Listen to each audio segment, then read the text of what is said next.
The moment Madame Park stepped into the grand hall, 60 guests fell silent. The bride's veil was still settling around her shoulders. The groom's hand was still resting at her back. And that's what happened. Madame Park didn't stop at the bride. She walked straight past her, past the ivory silk, past the pearl-studded veil, past 50 years of tradition, and reached for the woman standing quietly near the back of the room. A woman in navy blue. A woman no one in that mansion had spoken to in 4 years. Amara. The sacred family ring, jade and gold. The one symbol every bride waited a lifetime to receive, never touched, rang Yeon-Woo's finger. Madame Park placed it directly into Amara's trembling palm. And here's what you need to understand before we go any further. This wedding was announced 60 days ago. The engagement between Mafia boss On Dae-Hyun and corporate heiress Yeon-Woo was supposed to lock two empires together. But the divorce between Dae-Hyun and Amara, the one everyone believed was about betrayal, about stolen secrets, about a woman who couldn't be trusted, that divorce was never what it looked like. For years, Amara had been gone 4 years, and Madame Park just handed her the one thing that controls this entire family's fortune, in front of 50 witnesses, in front of the bride in white, in front of her own son. Dae-Hyun's jaw went slack. Yeon-Woo's raised hand froze midair. And somewhere in the back of that hall, hidden among the guards and the ants, and the perfectly polished guests, one man realized the lie he built 4 years ago was standing in the room, wearing navy blue, and it was about to come undone.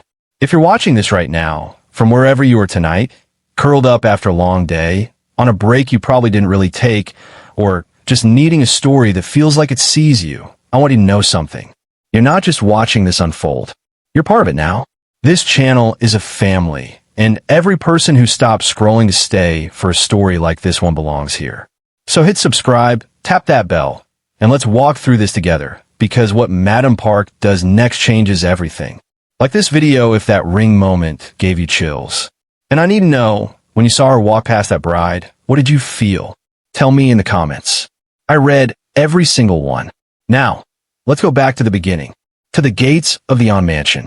The black sedan moved through the gates of the On estate like it belonged there because it did. On Dae-Hyun sat with his hands folded loosely in his lap, watching the security cameras track the car's progress up the long gravel drive, past the fountain his grandfather had imported from Italy, past the guards who bowed at the waist as the vehicle passed.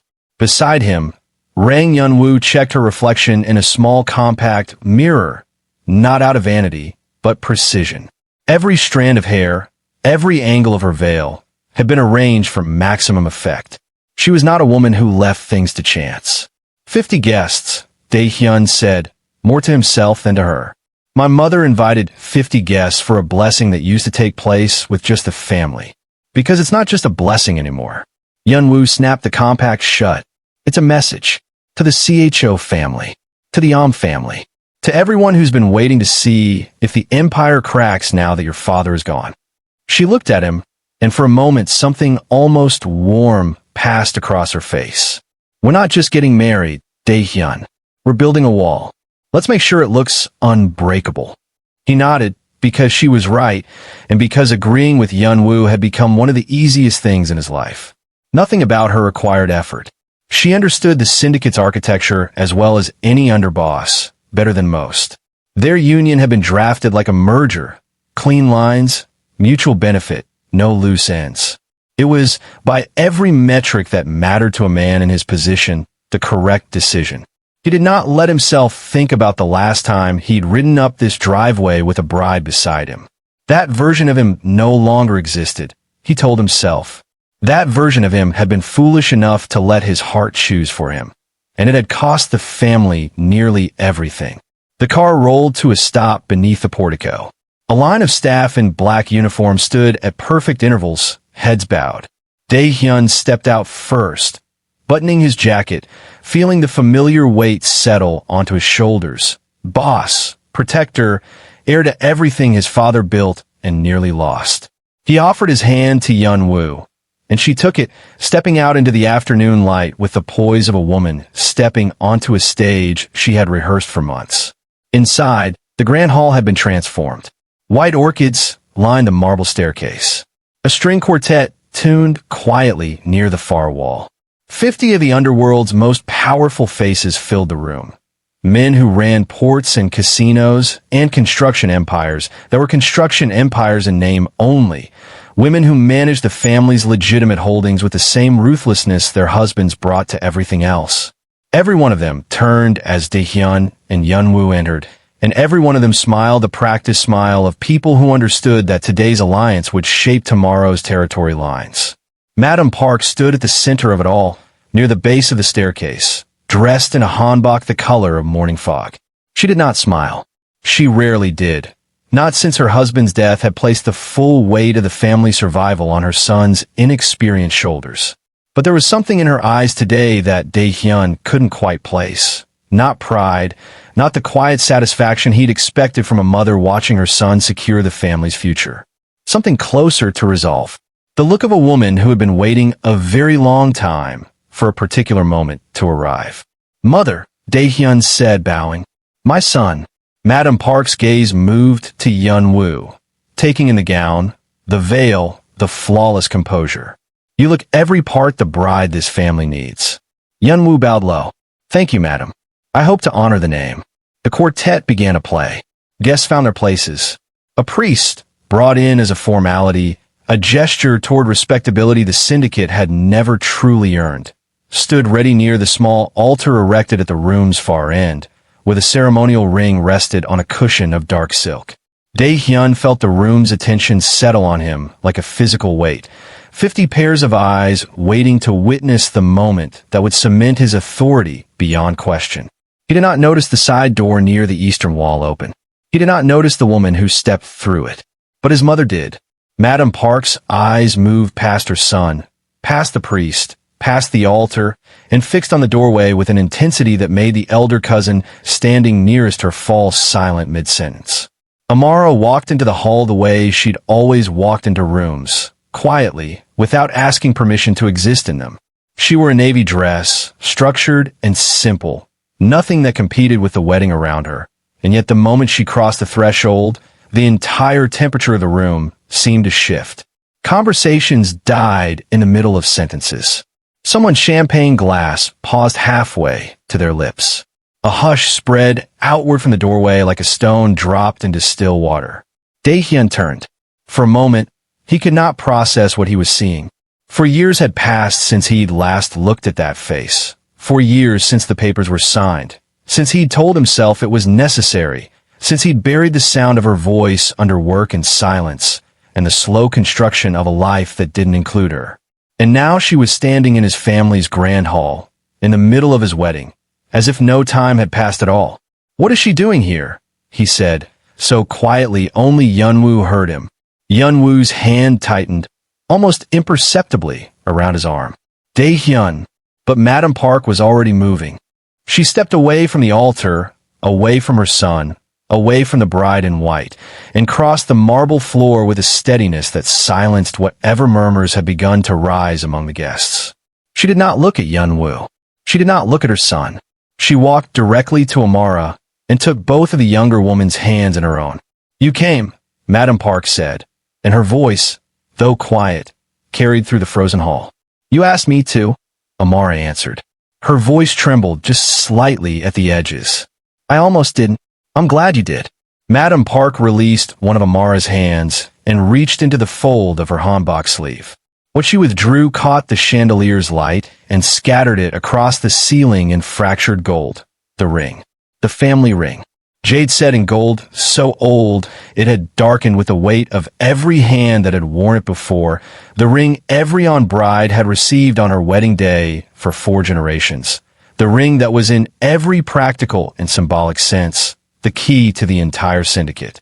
Yeon-Woo's raised hand froze in the air, halfway to her chest. Dae-Hyun's jaw went slack, and Madam Park, in front of 50 of the Underworld's most powerful witnesses, placed the ring not into the palm of the bride in white, but into the trembling hand of the woman she had cast out of this family story 4 years ago. "This belongs to you," Madam Park said. It always did. The silence that followed was the loudest sound Dae-Hyun had ever heard in his life.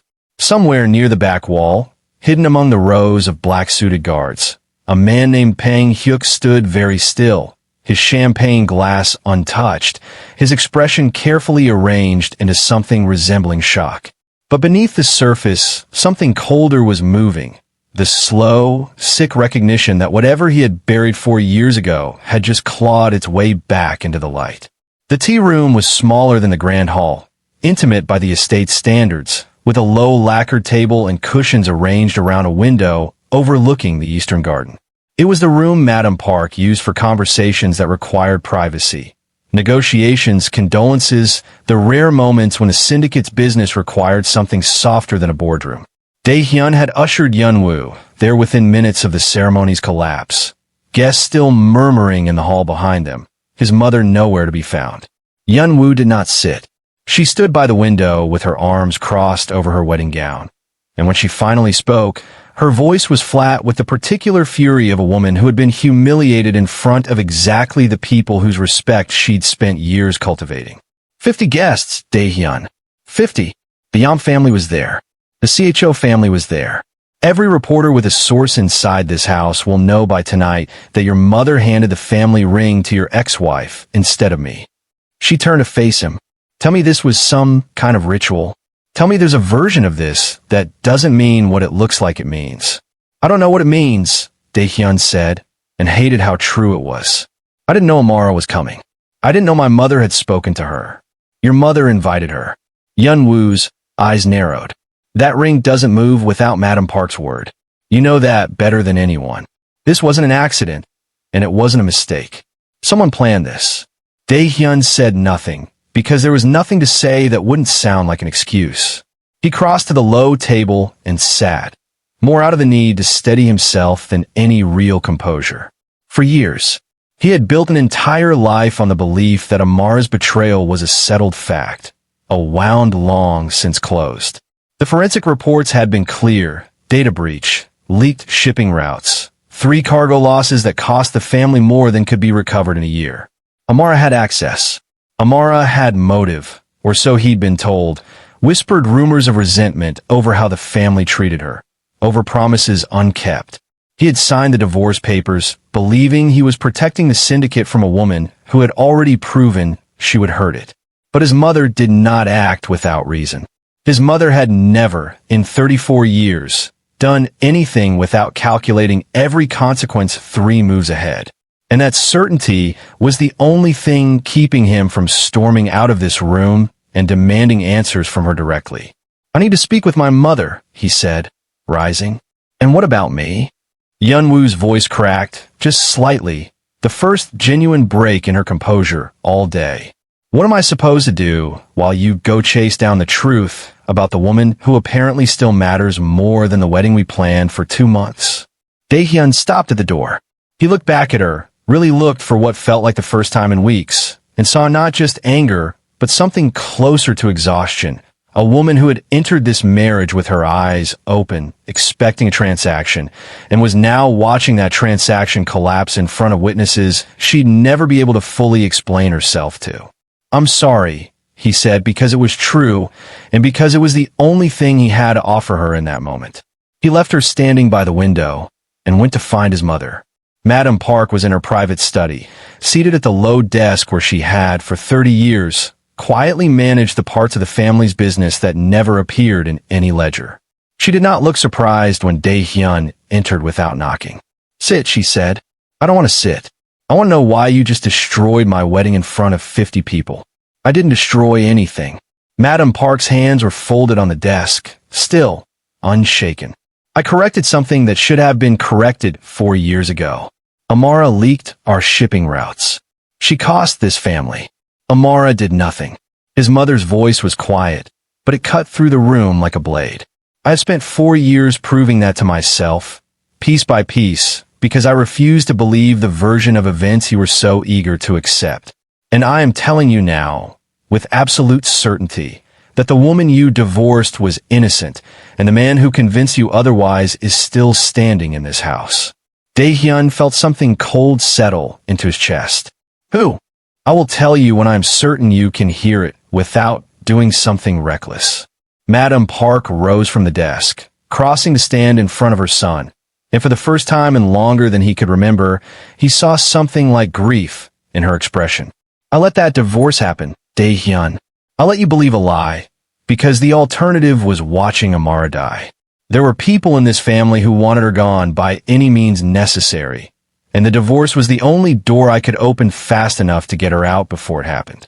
I've spent every month since then trying to build the case that would let her come back safely. Today, I finally could. Dae-Hyun stood in silence, the architecture of the last 4 years rearranging itself in his mind. Every certainty he'd built his new life on cracking at the foundation. You should have told me. I should have, his mother agreed. But you would not have believed me over the evidence in front of you. You still might not. That is why I need you to speak with her yourself. Not as the boss of this syndicate. As the man who owes her 4 years of truth.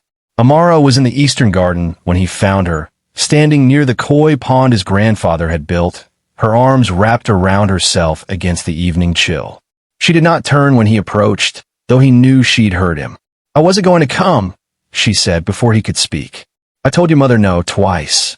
I only agreed because she said it was the only way to fix what happened without putting people at risk.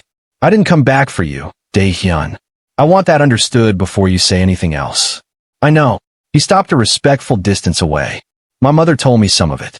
That she engineered the divorce to protect you. That someone in this family wanted you dead. Amara finally turned to face him, and the vulnerability he saw there was tempered by something harder, something that had been forged in 4 years of rebuilding a life he'd had no part in. Someone framed me, she said. Someone built a case against me so convincing that even you, the man who was supposed to know me better than anyone, believed I would sell out this family for money. Do you understand what that did to me? I lost my marriage, my home, my name in every circle that mattered, and I had to rebuild all of it while carrying a lie I couldn't even defend myself against because your mother told me my silence was the only thing keeping me alive. I'm sorry. The words felt small against the size of what she'd lost. I should have questioned the evidence. I should have questioned you before I ever signed those papers. You should have. Amara's voice didn't rise, but it carried a weight that landed harder than any shout could have. But I'm not here to relitigate 4 years of grief with you in a garden while your fiancé waits inside.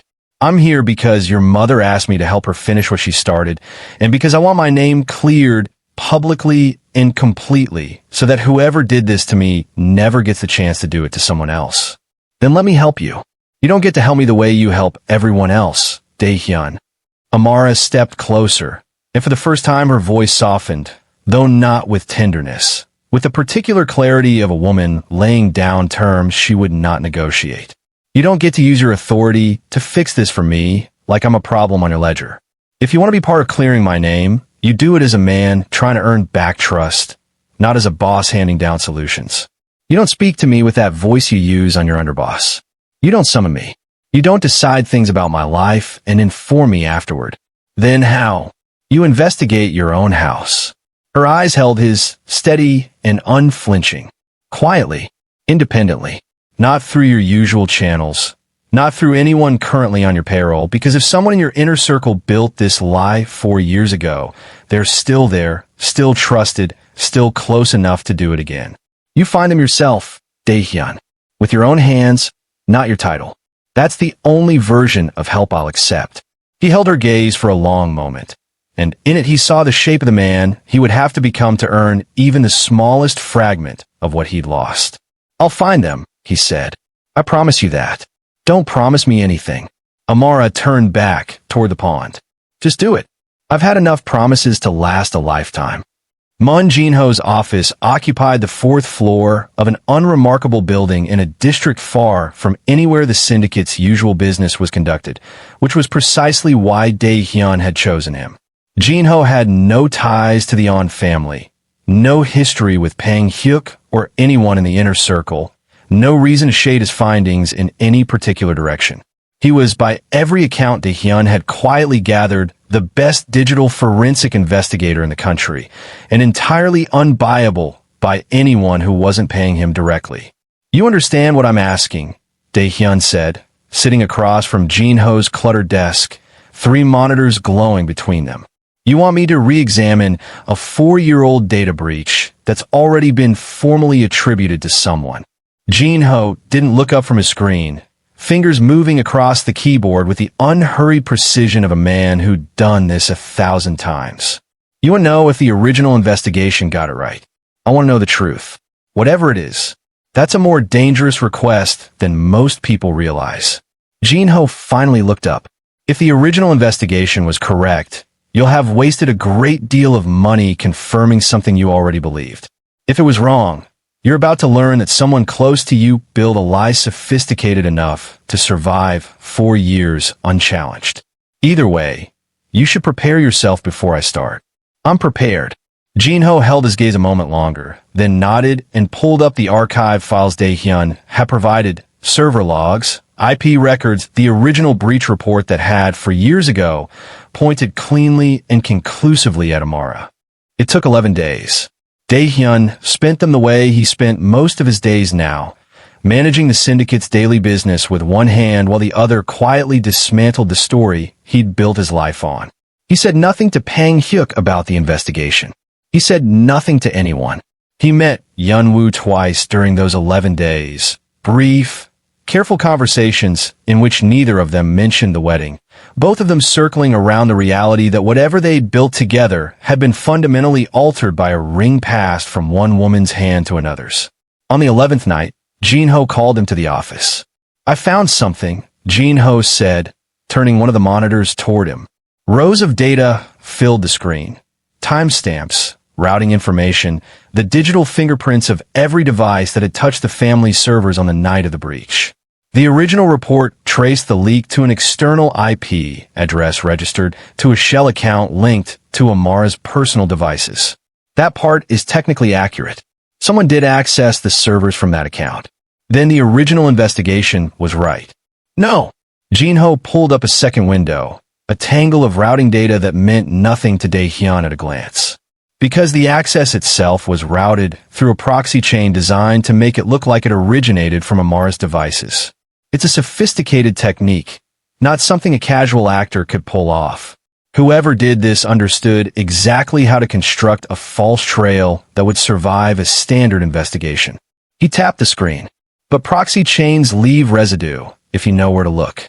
And when I traced the actual point of origin, the real physical location the access request came from before it was routed through Amara's account, it wasn't anywhere near her home or office.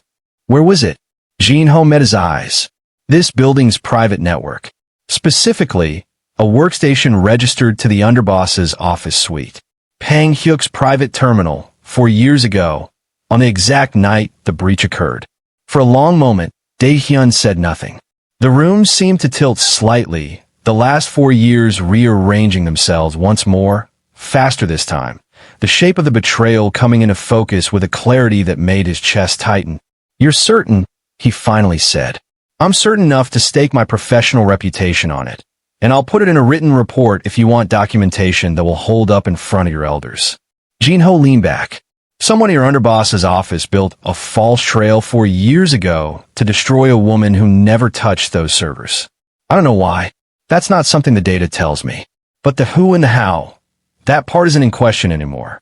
Dae-Hyun stood slowly, the weight of it settling over him like a second skin. For years of believing a lie that had cost him his marriage, cost Amara her name, cost a family a wound that had been quietly festering while the man responsible sat at his right hand, advising him, guiding him, shaping the very decisions that had let this happen. "Print the report," he said quietly. "Everything. I want it ready before I decide what to do with it." Jin-Ho nodded and turned back to his monitors.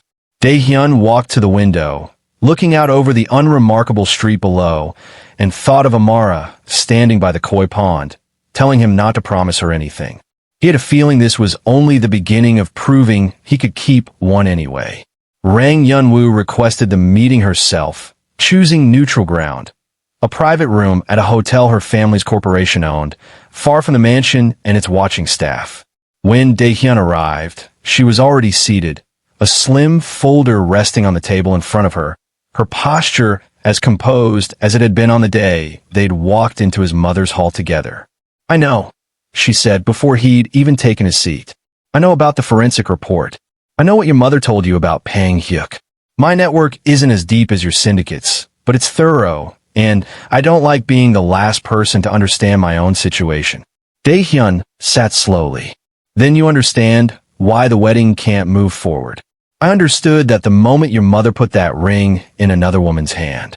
Yeon-Woo's voice carried no bitterness now, only a kind of clear-eyed practicality that he'd come to respect in her from the beginning. I'm not here to fight you for a marriage that was never going to survive the truth, Dae-Hyun. I'm not interested in dragging this into the tabloids or turning it into a war between our families. That helps no one, and it certainly doesn't help me. Then what are you here for? She slid the folder across the table. Our port investments. The joint holdings our engagement was built to secure. I want a clean buyout. My family's shares transferred at fair market value. No penalties, no lawsuits, no public statements beyond a simple announcement that the engagement ended by mutual agreement due to irreconcilable circumstances. She met his eyes. In exchange, my family's silence. No leaks to the press. No whispers to your rivals about what really happened in that hall. We walk away from this looking like two people who made a sensible business decision, not two syndicates humiliating each other in public. Dae-Hyun opened the folder, scanning the terms.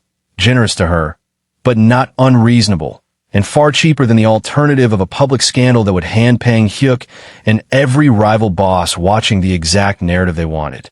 You could have made this harder for me. I could have. Yeon-Woo allowed herself the smallest, wry smile. But I've watched you for 2 months, Dae-Hyun, and I've never once seen you look at me the way I saw you look at that garden when you thought no one was watching. Your heart already belongs to someone else. It probably never left her. I'd rather build something profitable out of that truth and pretend it doesn't exist and watch us both grow miserable pretending otherwise. She closed her own copy of the folder. Besides, a clean, dignified exit is worth more to my reputation than a marriage everyone would eventually realize was hollow. Consider this my final negotiation as your almost wife. I intend to win it.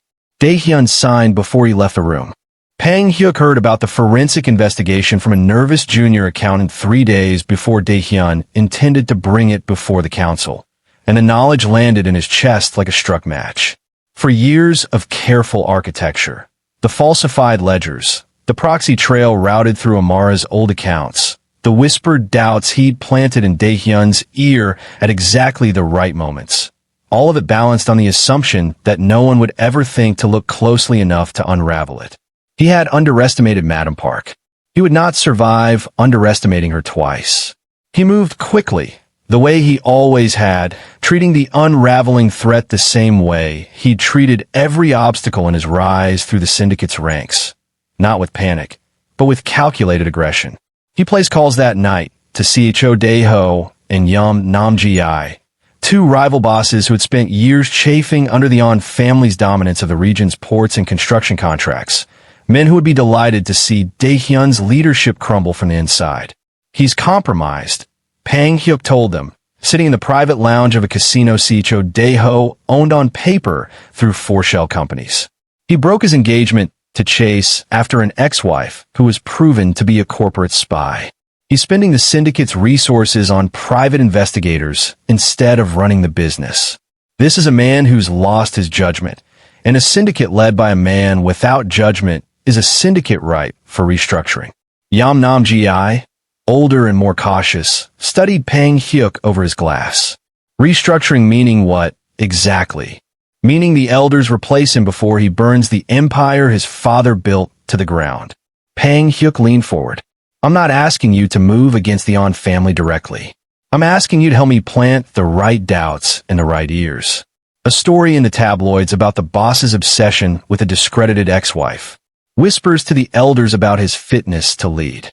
By the time the council convenes, they'll be looking for a reason to remove him, and I'll simply be standing there, ready to hold the syndicate together in his absence. Within a week, the story broke. Carefully sourced, carefully anonymous, painting Dae-Hyun as a boss unraveling under the weight of a scandal of his own making, obsessing over a woman his own family had exiled for treason, neglecting the empire's daily operations while chasing ghosts from his past. The elders who received the calls from Cho Dae-Ho's and Yam Namji's people heard exactly the narrative Pang Hyuk had constructed, delivered by voices that had no obvious connection to him at all.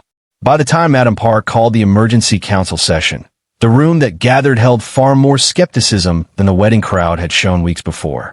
The council chamber was older than the rest of the mansion, a room paneled in dark wood where 4 generations of On leadership had settled disputes long before any of the family's holdings became legitimate enough to require boardrooms. 12 elders sat around the long table, flanked by senior members of allied families. Pang Hyuk seated near the head of the table with the composed confidence of a man who believed he already controlled the room's temperature. This council was convened, Pang Hyuk said, rising before Dae-Hyun could speak, because concerns have reached us about the current boss's fitness to lead.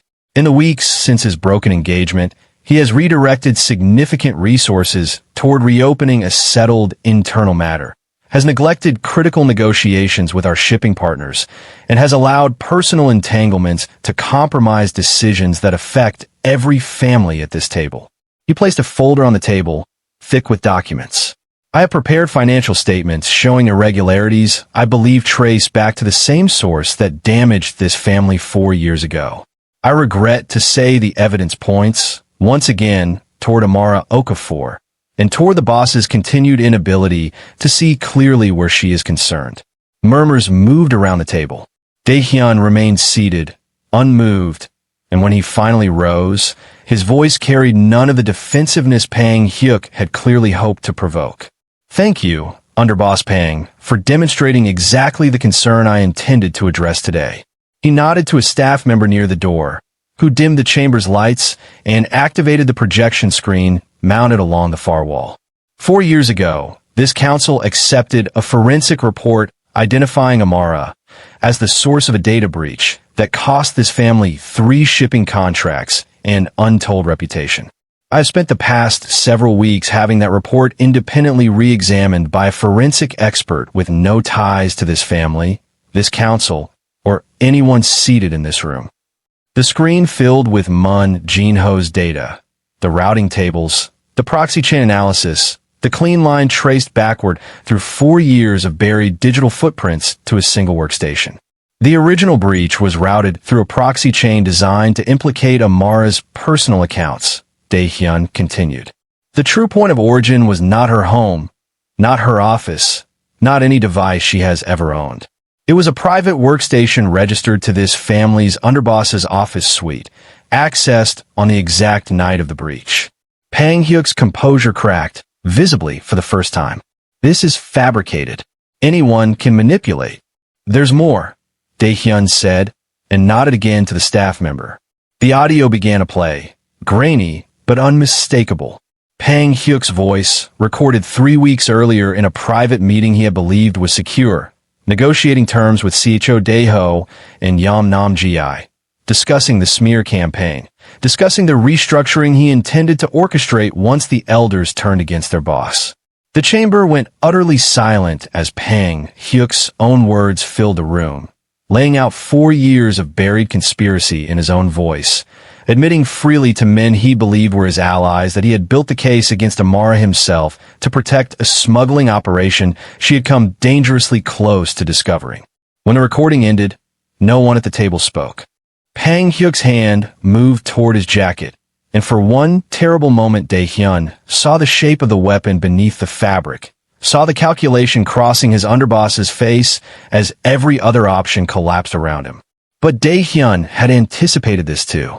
He moved before Pang Hyuk's hand fully closed around the grip, closing the distance between them in 3 swift steps, catching his wrist and driving it downward with a controlled, surgical force that disarmed him without a single drop of blood touching the ancestral floor beneath the council table. 2 guards seized Pang Hyuk's arms a moment later, and the man who had spent 4 years dismantling this family from within finally stood exposed, stripped of the composure that had carried him through every previous deception. "You have no right," Pang Hyuk started. "I have every right." Dae-Hyun's voice was quiet, but it carried the full authority of the chair he'd inherited, and for the first time since taking it, truly earned. You framed an innocent woman to protect your own theft. You cost this family its honor, its stability, and 4 years of a life that can never be returned to her. The council will vote on your fate today, but I promise you this. You will never again hold rank in this syndicate, and you will never again come near anyone I am responsible for protecting. The vote took less than 10 minutes. Pang Hyuk was stripped of rank, his assets seized and redirected toward restitution, and exiled under permanent guard to a remote island holding the family maintained off the southern coast, far enough from any port, any office, any network he might once again attempt to corrupt. The gray zone operations took longer to dismantle than Pang Hyuk had taken a fall. Over the following weeks, Dae-Hyun worked with a small circle of lawyers and legitimate business advisors, people Madam Park had quietly vetted years earlier, kept in reserve for exactly this transition, unwinding decades of smuggling routes and off-book arrangements that had kept the family's less legal ventures profitable. It was slower and less lucrative than the world he'd inherited, and it cost the family several allies who had no interest in a syndicate going straight. But every contract he tore up felt like another stone lifted off his chest, another piece of the man his father had raised replaced by someone he could finally look at without flinching.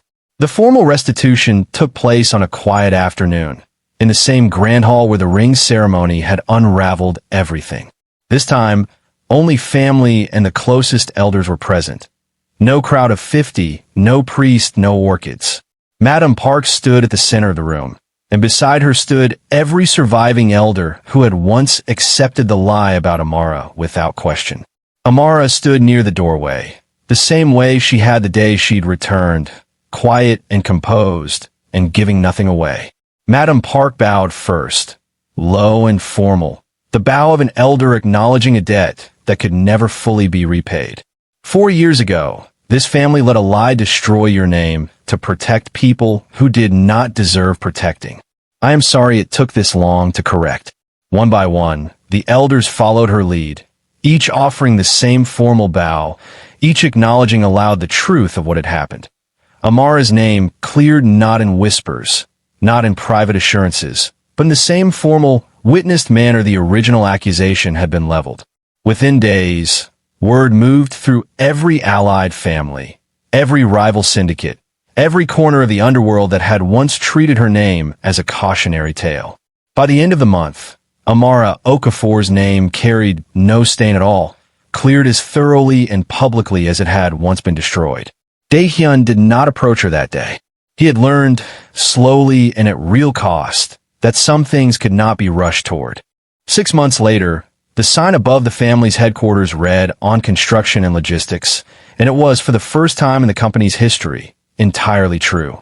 No shell accounts, no gray zone shipping, just contracts, ports, and buildings rising across the region under a name that had spent decades meaning something people feared and now, slowly, meant something people trusted. Dae-Hyun found Amara at a small cafe near the harbor, the kind of unremarkable place where no one recognized either of them, where he'd been meeting her once a month for the past half year, never to ask for more than she offered, never arriving with anything she hadn't agreed to receive. He sat across from her, no entourage, no driver waiting outside, and set a folder on the table between them. Not jewelry, not flowers. A record, 6 months of the company's transition documents, the liquidation of every illegal holding, the formal restitution filings, the names of the charities the family now quietly funded in the shipping community's Pang Hyuk schemes had once damaged. "I'm not asking you for anything today," he said. "I just wanted you to see it. All of it. Not because I need you to forgive me for it, but because you told me once that promises meant nothing to you anymore. I thought maybe 6 months of proof might mean something instead." Amara opened the folder slowly, scanning the pages, the closed accounts, the returned assets, the public restitution filings bearing her own cleared name. When she looked up, something in her expression had softened, not fully, not all at once, but enough that he recognized it as the first real opening she'd given him since the day she'd stood by the koi pond and told him not to promise her anything. "This isn't nothing," she said quietly. "I know it doesn't undo 4 years." "No," she agreed. "It doesn't. She closed the folder, resting her hand on top of it for a long moment. But it's the first time in a long time you've shown me who you are instead of telling me. That matters more than you probably realize. Then let me keep showing you, Dae-Hyun said. Not as your husband, not as anyone's boss, just as a man trying to become someone worth trusting again. However long that takes. Amara studied him for a long moment, the harbor light catching the edge of her expression. And for the first time since she'd walked back through the doors of the On mansion, she allowed herself the smallest, careful smile. Slowly, she said. We start slowly. No promises. Just consistency. Slowly, he agreed. Outside the cafe window, the harbor moved with the quiet rhythm of ships that belonged to no one's secrets anymore. And for the first time and longer than either of them could remember, the future in front of them held no lies waiting to be uncovered. Only the steady, unhurried work of two people choosing, one honest day at a time, to build something real.